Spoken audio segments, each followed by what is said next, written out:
Hi. Thank you for attending today's reading. Let's begin. My grandma broke into a convent by accident for legal reasons. This is purely a joke. But okay, so a few days ago me and my grandma went on a road trip through the countryside.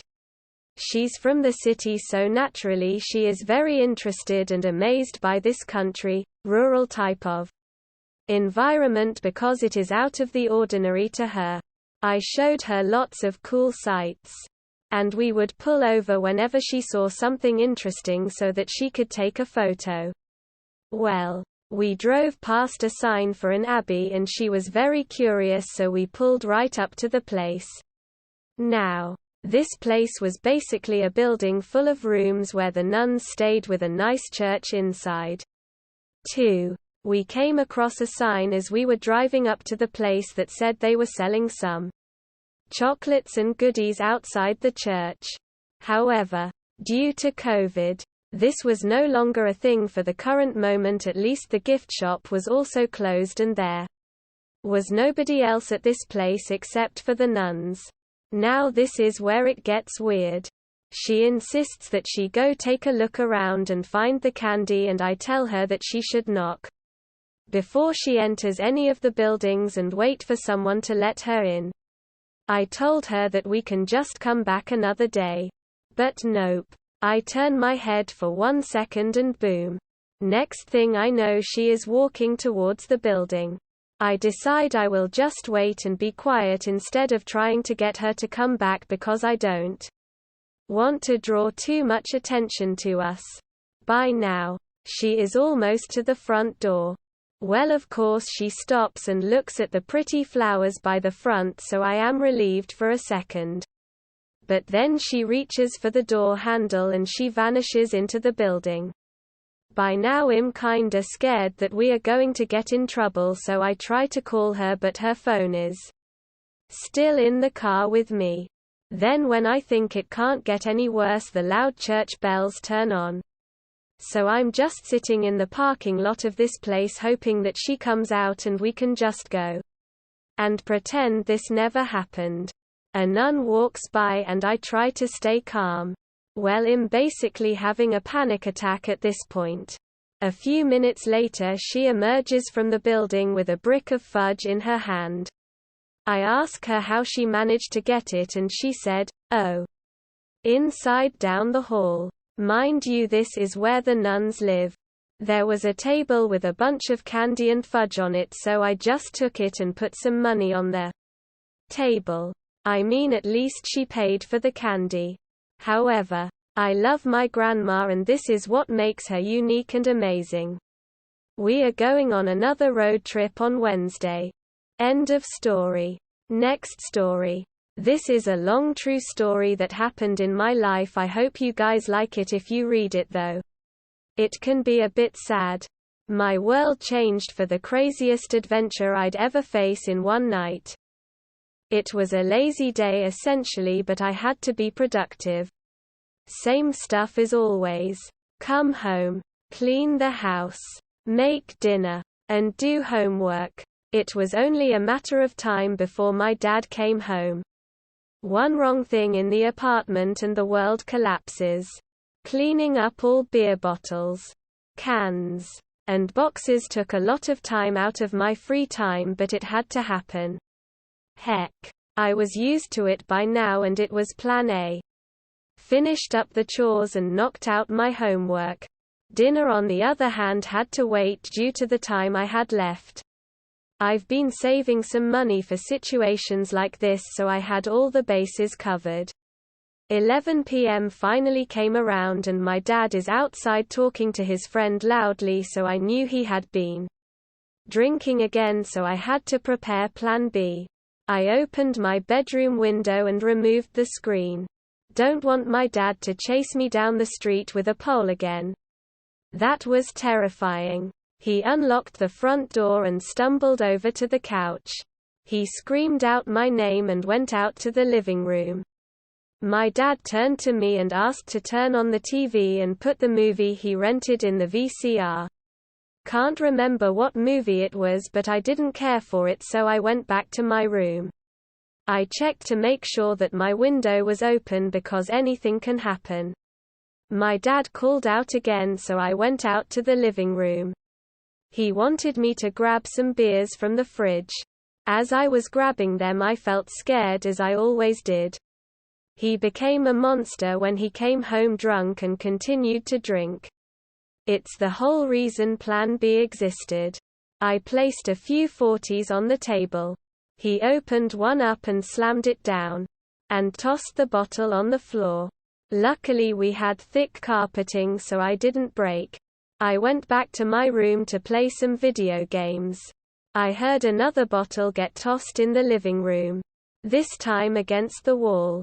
I peeked out my bedroom door just to see what happened and make sure to be aware of what's going to happen next. An hour passed or so and I heard the third bottle slammed on the table. I peeked out of my bedroom door again. He started to raise his voice slightly and get upset at something. That something might be me. But I was never sure. He started to get up, staggering a bit. Walked over and shut off the TV. It was time to prepare for Plan B. I quickly turned off my TV and console.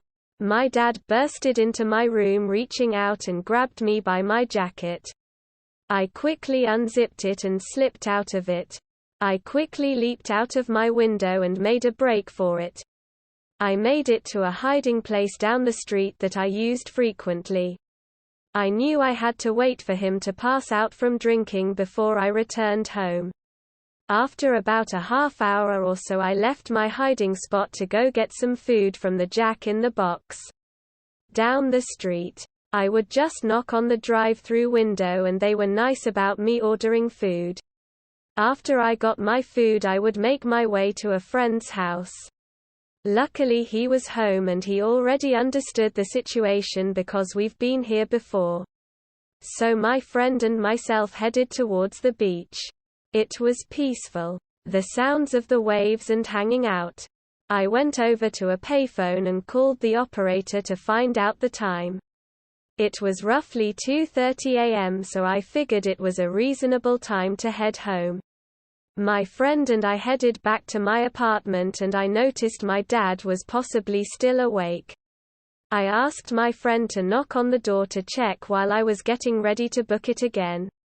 Once the front door unlocked, I took off back to my hiding spot again.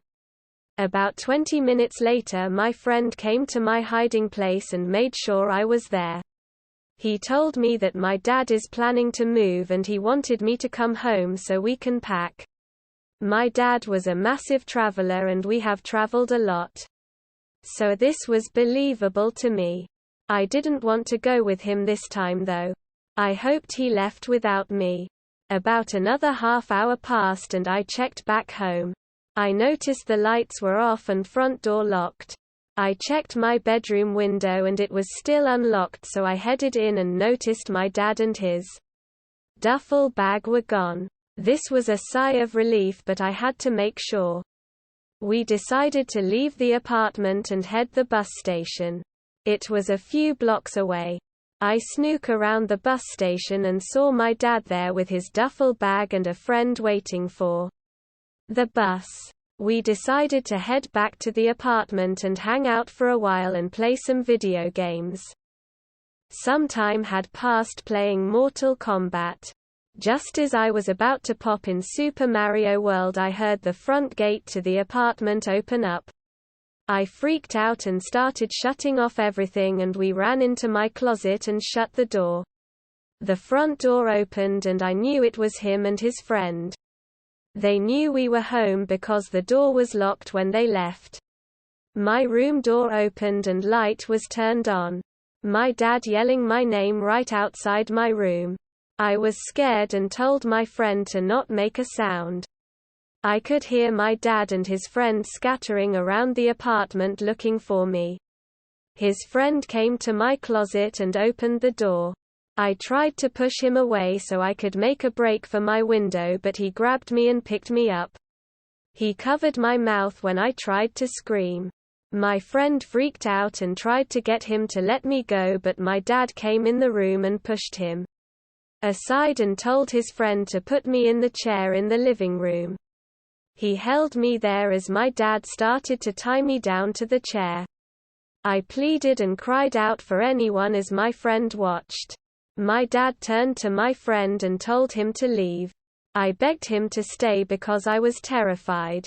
My dad grabbed my friend and pushed him out of the apartment and locked the door. My dad started asking me questions. Like, why do I deserve to live? I'm just something that's getting in the way. He walked in the next room and came back with a crossbow. Pulled it back and pointed the unloaded crossbow at me and said he could end me just like that.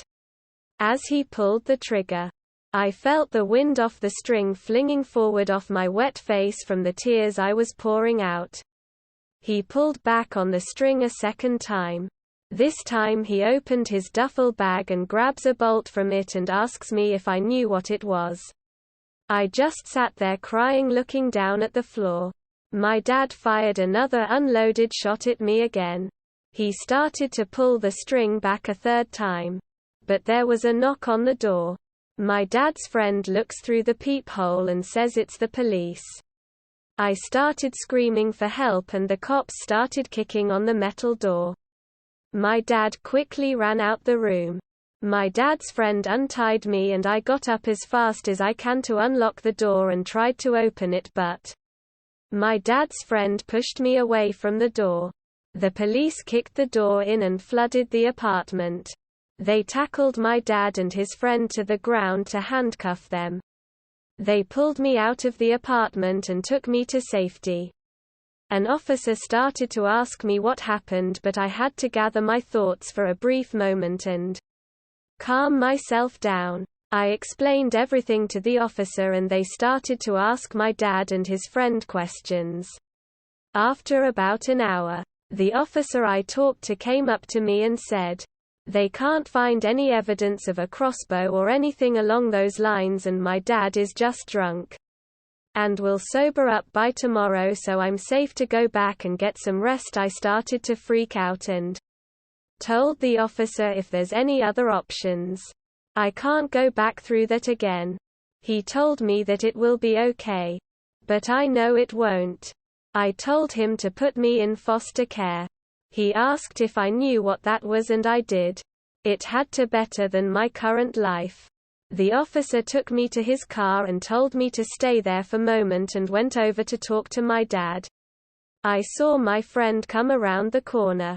He told me he went to the payphone and called the cops. I thanked him beyond anything in the world and he saved my life that night. The officer came back over to me and wanted to make sure that I wanted to go into foster care. I said yes and he opened the police car door and sat me in it.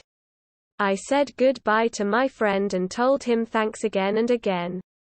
The cop that drove me down to the station told me that was going to be placed in a temporary placement home. And we will be there in about an hour. I started to smile and shed tears of joy.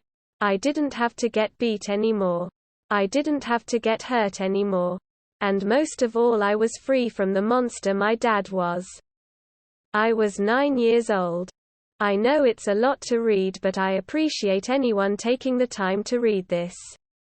Edit. For those who enjoyed this little bit of my life, I'm really cool with sharing more of my adventure into fosterhood as well. I enjoy telling my story even though it's a rough one. I still have an amazing positive attitude.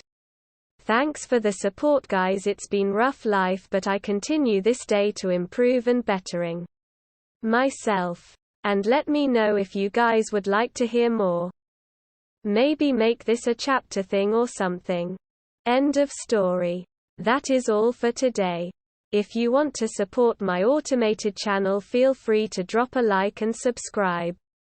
See you tomorrow.